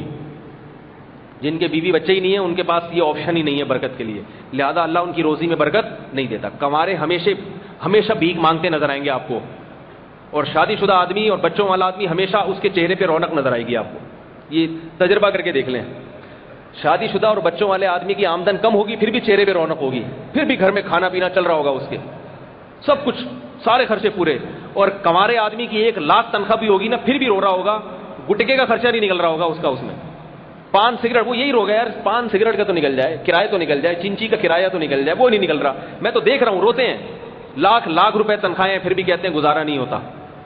یہ اللہ تعالیٰ اس سے برکت کو چھین لیتے ہیں. تو گھر والوں پہ پورے سال دسترخوان وسیع کریں، انشاءاللہ اللہ اس برکت ہی دے گا مال میں، اس میں کمی انشاءاللہ نہیں آئے گی. اور آخری بات، اور کوئی ذہن میں اہم بات تو نہیں رہے گی محرم کے حوالے سے، ایسا نہ ہو رہ جائے پھر کسی کے ذہن میں کوئی بات ہو تو پوچھ لیں تاکہ یہ موضوع کمپلیٹ ہو جائے. یہ جو میں نے عرض کیا کہ شہادت کا دن ہے تو اس وجہ سے اہمیت بڑھا دینا غلط ہے. اس کی ایک دلیل یہ بھی ہے کہ اسلام میں 1 محرم سے لے کے 30 ذی الحجہ تک کوئی ایسا دن نہیں ہے جس میں کوئی بڑی شخصیت شہید نہ ہوئی ہو یا اس کی وفات نہ ہوئی ہو. 1 محرم کو حضرت عمر رضی اللہ تعالیٰ عنہ کی شہادت ہوئی ہے. اگر ہم منحوس سمجھنا شروع کر دیں معاذ اللہ تو پھر 1 محرم بھی منحوس ہے معاذ اللہ. تو اور دوسری بات یہ ہے کہ محرم کو منحوس سمجھنے کا سب سے بڑا نقصان کیا ہے کہ اسلامی سال کی ابتدا ہی منحوس مہینے سے ہو رہی ہے. تو غیر مسلم کہے گا نہیں تمہاری تو ابتدا ہی، تم تو ہیپی نیو ایئر کہہ ہی نہیں سکتے، تم تو لوگوں کو نئے سال کی مبارکباد دے ہی نہیں سکتے، تمہارا تو جو پہلا مہینہ ہے وہی نحوست سے شروع ہو رہا ہے. تو یہ کس پر؟ اللہ پر الزام ہوگا کہ اللہ نے اپنے نیک بندوں کو جو مہینے دیے ان میں سب سے پہلا مہینہ ہی معاذ اللہ منحوس دے دیا، جس میں نہ یہ شادی کر سکتے ہیں نہ کھا سکتے ہیں تسلی سے. تو یہ اسلام کی بنیادی تعلیمات کے خلاف. ہم یہ کہیں گے ہمارے اسلامی سال کا پہلا مہینہ ایک برکت والے مہینے سے شروع ہو رہا ہے، حرمت والے مہینے سے شروع ہو رہا ہے، لہذا اس میں ہم خوشی بھی کریں گے اور جو شریعت نے ہمیں جن کاموں کی ترغیب دی ہے وہ بھی کریں گے. سمجھ رہے ہو؟ رہا یہ مسئلہ کہ ہیپی نیو ایئر کہنا، یہ ایک الگ مسئلہ ہے، یہ ویسے غلط ہے. یہ گوروں سے لی ہم نے چیز. ان کے ہاں جیسے ہی 31 دسمبر کے 12 بجتے ہیں وہ ایک دوسرے کو نئے سال کی مبارکباد دیتے ہیں، فائرنگ کرتے ہیں. تو وہیں سے مسلمانوں نے، جو مذہبی مسلمان ہوتے ہیں وہ کہتے ہیں جب وہ اپنے مہینوں کو سال کو اتنا منا رہے ہیں تو ہم بھی اسی طرح سے نئے سال کی مبارکباد دیں گے. تو یاد رکھو کوا چلا ہنس کی چال اپنی بھی بھول گیا. آپ اسی طرح سے چلو جیسے اللہ اور اس کے رسول نے بتایا آپ، کیونکہ ہیپی نیو ایئر کی کوئی لاجک نہیں بنتی. دیکھو مبارکباد ایسے کام کی دی جاتی ہے جس میں آپ کو کوئی خوشی ہوئی ہو. آپ کے ہاں بچے کی ولادت ہوئی، مبارک، کیونکہ آپ کے خاندان میں ایک فرد کا اضافہ. آپ فرسٹ ڈویژن سے پاس ہو گئے، مبارک ہو گئی، آپ کو خوشی ہوئی. سال آپ کی زندگی میں ایک گزر گیا، یہ خوشی کا موقع نہیں ہے بلکہ اس لحاظ سے غم کا موقع ہے کہ آپ کی زندگی، آپ جتنے سال لے کر آئے تھے دنیا میں ان میں سے ایک اور کم ہو گیا، 1 سال قبر کے اور قریب ہو گئے آپ. دیکھو اللہ کو علم ہے یہ 1437 ہجری شروع ہوا ہے. کون سا شروع ہوا ہے؟ 1437 ہجری. اللہ کو علم ہے کہ کسی نے 1437 ہجری میں مرنا ہے، اور کس نے 38 میں مرنا ہے، کس نے 39 میں، اور کس نے 1440 میں، اور کس نے 1450 میں. اللہ کے علم میں تو ہے نا یہ بات. اب جیسے ہی 1 سال گزرا تو اللہ کے علم میں یہ بات ہے، اور اللہ فرشتوں کو بھی بتا دیتے ہیں کہ اس کی زندگی سے 1 سال کم کر دو. ہے بھائی، اس کی زندگی سے 1 سال کم کر دو. اب یہ قبر کے اور قریب ہو گیا ہے، تو آپ قبر کے جتنا جتنا قریب جا رہے ہیں کیک کاٹ کاٹ کے خوشی میں کھا رہے ہیں. حماقت اور بیوقوفی ہے یا نہیں ہے؟ بولو بھائی. سال گرہ کہتے ہیں گرہ لگانے کو. حقیقت میں یہ سال گرہ نہیں ہے بلکہ سال گرہ کا مطلب زندگی سے 1 سال گر گیا، کم ہو گیا. خوشی اس وقت ہوتی جب آپ کو کوئی یہ کہتا کہ یہ سال اگر آپ زندہ رہ گئے تو اگلے پورے سال تک زندہ رہنے کی گارنٹی ہے. پھر آپ زندہ رہتے اور یکم محرم کا چاند دیکھ لیتے تو آپ کہتے کہ چونکہ پچھلا سال میں نے خیر و عافیت سے گزار دیا، اور رپورٹ یہ تھی کہ جو پچھلا سال خیر و عافیت سے گزارے گا اس کا اگلا بھی خیر و عافیت سے گزرے گا، تو چاند دیکھ کے مجھے خوشی ہو رہی ہے، یہ چاند مسکرا رہا ہے اور مجھے بشارت دے رہا ہے کہ اگلا بھی اسی طرح گزرے گا جیسے پچھلا خیریت سے گزر گیا. جبکہ چاند اعلان کر رہا ہوتا ہے پچھلا تو گزر گیا، اور میں بتا رہا ہوں چاند بزبان حال کہہ رہا ہوتا ہے کہ میں یہ بتانے آیا ہوں کہ پچھلا گزر گیا. آئی بات سمجھ میں؟ اگلے کی کوئی گارنٹی نہیں ہے کتنے دن زندہ رہے گا. ہو سکتا ہے اس سال مر جائے، ہو سکتا ہے اس سال مر جائے. تو اس لیے ہر دن زندگی سے کم ہوتا چلا جا رہا ہے، موت کے قریب ہوتے چلے جا رہے ہیں. اور 90 سال کے بوڑھے بھی سالگرہ منا رہے ہیں. آج ہمارے ابا 150 سال کے ہو گئے ماشاءاللہ. بھائی 150 سال کے کا مطلب یہ کہ اب تو گینز بک آف ریکارڈ والے بھی کہیں گے کہ ان کا چانس نہیں ہے بچنے کا. اب تو وہ بھی کہیں گے اگلے سال انہوں نے دنیا سے جانا ہی جانا ہے. وہ بھی کہیں گے اتنے سال کا بوڑھا ہماری کتاب میں بھی نہیں ملتا، اب جانا ہی جانا ہے. اس کا بھی کیک کاٹا جا رہا ہے. ابا کتنے، دادا کتنے سال کے ہو گئے؟ 150 سال کے ہو گئے. یہاں ایک بزرگ تھے 105 سال ان کی عمر تھی. تو وہ تو نہیں سالگرہ مناتے تھے، لیکن مجھے ان کو دیکھ کے خیال آتا تھا کہ یہ دنیا دار ہوتے تو یہ بھی سالگرہ منا رہے ہوتے. داداؤں ناناؤں کی بھی ہوتی ہے نا سالگرہ، اور شادیوں کی سالگرہ مناتے ہیں لوگ. جس دن شادی ہوئی تھی میاں بیوی اگلے سال اسی دن بیٹھ کے کیک کاٹ رہے ہوں گے کہ بھئی آج ہم اپنی شادی کو سیلیبریٹ کر رہے ہیں. تو یہ بھی غلط ہے. دیکھو روزانہ سالگرہ مناؤ. شادی شدہ آدمی کو تو اللہ نے ایک نعمت دی ہے، روزانہ ویلنٹائن ڈے ہونا چاہیے. اس کا کیا خیال ہے؟ روز ویلنٹائن ڈے ہو روز. یہ ساری چھچوری حرکتیں گوروں نے شروع کی ہیں جن کے پاس نہ ماں کو دینے کے لیے ٹائم، نہ باپ کو دینے کے لیے، نہ بیوی کو دینے کے لیے. تو انہوں نے اماں کے لیے ایک دن رکھ لیا مدر ڈے. ابا کے لیے بھی سنا ہے کوئی دن. ابا کے لیے اس لیے کہ ابا کو پہچاننے میں بڑی مشکل ہوتی ہے ان کو، تو لیکن سوچ رہے ہیں کہ ابا کے لیے بھی کوئی فادر ڈے بھی ہونا چاہیے. تو اس طرح انہوں نے ویلنٹائن ڈے بھی ایک رکھ لیا. ہمیں ان ڈیز کی ضرورت نہیں ہے. ہم روزانہ ماں کی خدمت کرتے ہیں. ہمیں روزانہ ماں سے دعائیں چاہیے، صبح دفتر جانے سے پہلے، گھر سے نکلنے سے پہلے. وہاں جا کے بھی اماں کو فون کرتے ہیں. اور اگر کہیں سفر میں چلے جائیں تو بھی ہم ماں کو، بھائی اوپر چلے جائیں جو پیچھے کھڑے ہوئے ہیں لوگ. تو ہر جگہ ہمیں ہر وقت ماں کو، کبھی بھی ماں کے سامنے اف کرنے کی ہمیں اجازت نہیں. تو ہمیں مدر ڈے منانے کی ضرورت نہیں. ہمیں بیوی کو روزانہ محبت دینی ہے.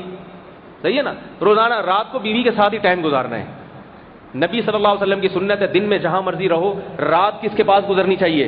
زوجہ کے پاس. اور آپ صلی اللہ علیہ وسلم نے اپنی بیوی سے کیسے محبت کا اظہار کیا ہے؟ حدیث میں آتا ہے، حضرت عائشہ فرماتی ہے میں برتن میں جس جگہ سے پانی پیتی تھی نبی صلی اللہ علیہ وسلم اسی جگہ منہ لگا کے پانی پیتے تھے. یہ محبت کا اظہار ہے زوجہ کے ساتھ. اسی جگہ سے منہ لگا کے پانی پیتے تھے. تو آج ٹائم نہیں ہے بیوی کو دینے کے لیے. بیٹھا رہتا ہے لڑکوں کے سامنے گٹکے کھاتا رہتا ہے، وہاں بیٹھ کے اسنوکر میں بیٹھا ہوا ہے، کبھی ادھر گھوم رہا ہے. ٹائم نہیں ہے. اور ایک ویلنٹائن ڈے والے کیک کاٹ کے محبت کا ثبوت پیش کر دیتا ہے. تو یہ ساری غیروں کی نقالیاں ہیں ان پہ یہ سوٹ کرتی ہیں. یہ مسلم معاشرے کے لیے نہیں ہے. بات آ رہی ہے سمجھ میں؟ چھوڑ دو ان کی نقالی. ہمیں جو اللہ اس کے رسول نے جو طریقہ زندگی بتائی ہے وہ ہمارے لیے کافی ہے. اسی میں ہماری عافیت ہے اور اسی پہ آج تک معاشرہ مسلمانوں کا چلتا ہوا ہے. اللہ تعالیٰ سمجھنے کی، عمل کرنے کی توفیق عطا فرمائے. وما علینا الا البلاغ.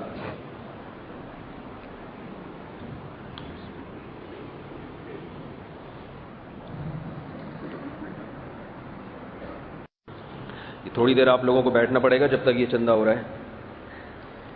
یہ ایک اہل حق بزرگ یہ فرماتے ہیں کہ اگر ڈائریکٹور، پتہ نہیں کیا لکھا ہوا ہے، ٹی وی کے ذریعے دین کی اشاعت ضروری ہوتی، ڈیجیٹل ویڈیو کے ذریعے دین کی اشاعت ضروری ہوتی تو نبی صلی اللہ علیہ وسلم کے دور میں یہ ذرائع پیدا کرنا اللہ کے لیے مشکل نہ تھا، اس لیے سب حرام ہے، دین کا کام ان ذرائع سے نہیں بلکہ جو طریقہ چلا آ رہا ہے اس سے۔ یہ کہ نبی کے دور میں اگر یہ ڈیجیٹل چیزیں استعمال کرنا ضروری ہوتا آج تو نبی کے دور میں بھی ہوتی، یہ دعویٰ ہی غلط ہے۔ آج آپ تبلیغ میں جاتے ہیں ہوائی جہاز میں بیٹھ کے، اب کوئی کہے کہ ہوائی جہاز میں بیٹھ کے تبلیغ میں سفر کرنا اگر ضروری ہوتا تو نبی کے دور میں بھی ہوائی جہاز ہوتا۔ یوں کہا جائے گا کہ اس دور کا گدھا اور آج کا ہوائی جہاز، سمجھ رہے ہیں بات کو؟ وہ کام جو پہلے گدھوں سے ہوتا تھا وہ آج کس سے ہو رہا ہے؟ ہوائی جہاز سے ہو رہا ہے۔ تو اب وہ نوعیت تبدیل ہو گئی ہے، وسائل مقصود نہیں ہوتے، مقاصد جو ہے نا، مقاصد۔ نبی صلی اللہ علیہ وسلم کا کام کیا تھا؟ پوری دنیا میں دین کی دعوت کو پہنچا دینا، یہ مقصد تھا۔ اس مقصد کے لیے آپ صلی اللہ علیہ وسلم کے سامنے جو طریقہ آیا آپ نے استعمال فرمایا۔ آپ نے خطوط بھی لکھے بادشاہوں کی طرف، یہ بھی تبلیغ کا ایک طریقہ تھا، اس دور میں رائج تھا کہ بادشاہوں کو خطوط لکھے جاتے تھے، تو آپ نے صحابہ سے لکھوائے۔ اب لکھوانے کے لیے ضروری ہے کہ غیروں کی زبان بھی آتی ہو، تو آپ نے صحابہ کرام کو غیروں کی زبان سیکھنے کا حکم دیا۔ بعض صحابہ نے عبرانی سیکھی، بعض نے سریانی زبان سیکھی، ٹھیک ہے نا؟ تو سارے اس دور کے جتنے وسائل تھے جو اس دور کے لحاظ سے جدید سمجھے جاتے تھے وہ آپ صلی اللہ علیہ وسلم نے اختیار فرمائے۔ لوگوں کے گھروں میں جا کے بھی آپ نے دعوت دی ہے۔ میدان جنگ کے لیے تلوار اٹھانی پڑی تو موقع پہ آپ نے تلوار بھی اٹھائی ہے، ہر جو بھی اس زمانے کے لحاظ سے تھے۔ یہ بڑا لمبا موضوع ہے کہ آپ صلی اللہ علیہ وسلم نے ایک ایک چیز کی رعایت کی ہے۔ جیسے سفیر کیسے ہونے چاہیے، جن کو سفیر بنایا ملکوں میں جانے کے لیے، تو جتنے سفیر تھے سب کے اونچے قد تھے اور سب خوبصورت تھے، کیونکہ سفیر کا شخصیت کا انسان پہ بڑا گہرا اثر پڑتا ہے۔ تو آپ صلی اللہ علیہ وسلم نے سفیر بھی ایسے منتخب کیے جو بڑے خوبصورت تھے، تاکہ جب وہ بات لے کے جائیں تو ان کی شخصیت کو دیکھ کے بھی لوگ متاثر ہوں۔ ہوتا ہے نا کوئی ملک کا سفیر، آپ نے بالکل ایسا چھوٹے سے قد کا آدمی ہے، ملک کا سفیر ہے اور بات نہیں اسے کرنی آتی تو ملک کی بدنامی ہوتی ہے اس میں۔ تو تمام وسائل ذرائع جو اس دور میں تھے آپ صلی اللہ علیہ وسلم نے استعمال فرمائے۔ اس لیے یہ کہنا کہ ہم بالکل اسی طریقے سے جو نبی کا طریقہ تھا، تو نبی کا یہ طریقہ نہیں ہے گدھے پہ سواری۔ نبی کا طریقہ یہ ہے کہ جو سواری اس دور میں رائج ہوگی آپ وہ اختیار کریں گے۔ تو آج اگر نبی ہوتے تو وہی سواری اختیار فرماتے جو ہمارے دور میں رائج ہے، ورنہ گدھے پہ بیٹھ کے امریکہ کو جا کے دکھایا۔ آج حج کرنے تو حضرت حسین اور حضرت حسن یہ حج کرنے جب عراق سے حج کرنے جاتے تھے اونٹ پہ بیٹھ کے جاتے تھے۔ آج کوئی کرے اونٹ پہ بیٹھ کے حج کر کے دکھائے مجھے، اونٹ پہ بیٹھ کے دکھا دے حج کرنا تو بہت دور کی بات ہے۔ گلی محلے میں کسی کو اونٹ، بچے تو بیٹھ جائیں گے، بڑا آدمی اونٹ پہ بیٹھ نہیں سکتا۔ جب وہ اونٹ اٹھتا ہے نا تو جو دل کے مریض ہوتے ہیں وہ بیٹھ جاتے ہیں ہمیشہ کے لیے، پھر تو اونٹ پہ نہیں بیٹھ سکتے۔ اونٹ پہ بیٹھ کے اتنا لمبا سفر کرنا تو بہت دور کی بات ہے۔ اس لیے سید محمد نظام الدین صاحب کی صحت کی دعا کریں، اللہ تعالیٰ شفا عطا فرمائے ان کو۔ اگر بچے کا 7 دن میں عقیقہ نہ کر سکے، دیکھو یہ عقیقے والا آ گیا نا، تو کیا اس کا گوشت صدقہ کرنا ہوگا؟ نہیں، کھا سکتے ہیں، خود بھی کھائیں دوسرے کو بھی کھلائیں۔ بچے کے ساتھ باپ اپنا بھی عقیقہ کر سکتا ہے؟ کر سکتا ہے۔ اگلا سوال کیا ہے؟ بعد میں بھی کر سکتے ہیں۔ کیا باپ کو بھی اپنے بال کٹوانے پڑیں گے؟ ابا کو پہلے اذان دلوانی پڑے گی اپنے۔ باپ کے لیے بال کاٹنا ضروری نہیں ہے۔ اچھا، عاشورہ کے روزے کے بارے میں مسئلہ سن لیں۔ عاشورہ کے روزے میں نبی صلی اللہ علیہ وسلم نے 2 روزوں کا حکم دیا ہے، 9، 10 اور 10 یا 11، کیونکہ آپ نے فرمایا کہ یہودی اس دن رکھتے ہیں تو ان سے مشابہت نہ ہو جائے۔ تو آج کل یہودی نہیں رکھتے، آج کل تو یہودی یہ کیلنڈر ہی استعمال نہیں کرتے۔ اتنے اچھے ہوتے نا یہودی روزہ رکھتے تو پھر یہ ظلم تھوڑی کر رہے ہوتے دنیا میں۔ آج کل مشابہت نہیں ہے، اس لیے علماء کہتے ہیں کہ ایک اکیلے دن کا بھی روزہ رکھا جا سکتا ہے، صرف عاشورہ کے دن کا، کیونکہ یہودیوں سے مشابہت ہو نہیں رہی ہے، تو جو وجہ تھی وہ نہیں پائی جا رہی۔ البتہ بہتر یہی ہے کہ 2 رکھے جائیں تاکہ حدیث کی پوری موافقت ہو جائے، لیکن کوئی اکیلے عاشورہ کا رکھ لے تو بھی ٹھیک ہے۔ اور ایک اور بات ابھی میرے ذہن میں آئی تھی، وہ جو دسترخوان وسیع کرنے والی حدیث، کہ اس کی لوگ یہ تعویل کرتے ہیں کہ بھئی روزہ بھی رکھے، دسترخوان افطاری کے وقت میں وسیع کر لے۔ تو ابھی ایک دماغ میں اللہ نے بات ڈالی کہ افطاری کے بعد جو جب دسترخوان وسیع کرے گا تو تاریخ چینج ہو چکی ہوگی، وہ عاشورہ کا دن نہیں بلکہ 11 محرم شروع ہو چکی ہوگی۔ سمجھ میں آ رہی ہے بات؟ تو وہ فٹ نہیں بیٹھتی پھر وہ اس میں۔ پھر کوئی یہ کہہ سکتا ہے کہ 9 محرم کو مغرب کے بعد شروع کر دیں، کیونکہ 9 محرم کو مغرب کے بعد 10 محرم شروع ہو چکی ہوگی۔ وہ بھی اس لیے فٹ نہیں بیٹھتی کہ جب کسی حدیث میں یوم کا لفظ آتا ہے کہ یوم عاشورہ کو یہ کام کرو، تو اس سے جو ذہن جاتا ہے، متبادر ہوتا ہے، وہ دن مراد ہوتا ہے۔ جب میں کہتا ہوں نا کہ عید کے دن آپ یہ کام کریں، یوم فطر کو یہ کام کریں، تو یوم فطر کی رات عموماً اس میں داخل نہیں ہوتی۔ بات آ رہی ہے سمجھ میں کہ نہیں آ رہی ہے؟ بھئی عید الاضحیٰ کے دن قربانی کریں، یوم اضحیہ، تو وہ مغرب کے بعد یوم کا لفظ میں داخل نہیں ہوتا۔ اگرچہ گرامر کے لحاظ سے تو بنتا ہے لیکن متبادر نہیں ہوتا۔ متبادر ذرا گاڑا لفظ ہے اردو میں، مجھے اس کا کوئی ہلکا لفظ آ نہیں رہا سمجھانے کے لیے، یعنی وہ لفظ جس سے فوراً ذہن جس طرف جاتا ہے، یوم سے جو فوراً ذہن جس طرف جائے گا وہ رات کی طرف نہیں جائے گا، وہ دن کی روشنی کی طرف جائے گا، اور اس روشنی میں روزہ رکھنے کا حکم ہے۔ تو دونوں حدیثیں آپس میں ٹکرا رہی ہیں۔ سمجھ رہے ہیں بات کو کہ نہیں سمجھ رہے؟ تو اس لیے بھی یہ معلوم ایسا ہی ہوتا ہے کہ روزہ ہی رکھیں، باقی جب رکھیں گے تو دسترخوان میں افطاری میں وسیع کرنا پڑے گا وہ خود بخود ہی، کیونکہ افطاری میں انسان کو اتنی بھوک لگتی ہے کہ 10 محرم نہ بھی ہو تو بھی زیادہ ہی کھاتا ہے وہ، کیونکہ وہ دن بھر کا تھکا ہارا ہوتا ہے، تو وہ ویسے ہی وسیع کر لیں، اس لیے کہ بھائی روزہ ہے سب کا، روزے دار کو افطار کرانے کا ثواب بھی تو ملتا ہے نا، تو وہ ویسے ہی کر لیں۔ اللہ تعالی ہم سب کو سنت کی اتباع کی توفیق نصیب فرمائے۔ ابھی سنتوں کے بعد ایک نکاح ہوگا، وہ دولہا نظر نہیں آ رہے، انہوں نے کافی تاکید سے کہا ہوا تھا کہیں گھبرا تو نہیں گئے، وہ بھاگ تو نہیں گئے، بعض لوگ اینڈ ٹائم پہ بھاگ جاتے ہیں۔ وہ ایک کہتے ہیں نا، کسی نے پوچھا کہ دولہا کو گھوڑے پہ بٹھا کے کیوں لایا جاتا ہے؟ بعض علاقوں میں دستور ہے دولہا کو گھوڑے پہ بٹھا کے لاتے ہیں سجا کے، تو اس نے کسی بوڑھے نے بتایا کہ اس کو یہ چانس دیا جاتا ہے کہ ابھی بھی بھاگنے کا موقع ہے، بھاگ جا، گھوڑے پہ بٹھا رہے تو اسپیڈ سے بھاگ سکتا ہے، لیکن وہ چانس بھی ضائع کر دیتا ہے۔ تو مجھے کہا گیا تھا کہ 2-3 دفعہ کہا گیا کہ سنتوں کے بعد نکاح پڑھانا، لیکن دولہا میاں نظر نہیں آ رہے۔ بہرحال اگر کہیں دریافت ہو گئے تو پھر انشاءاللہ سنتوں کے بعد نکاح ہوگا۔ الحمدللہ رب العالمین۔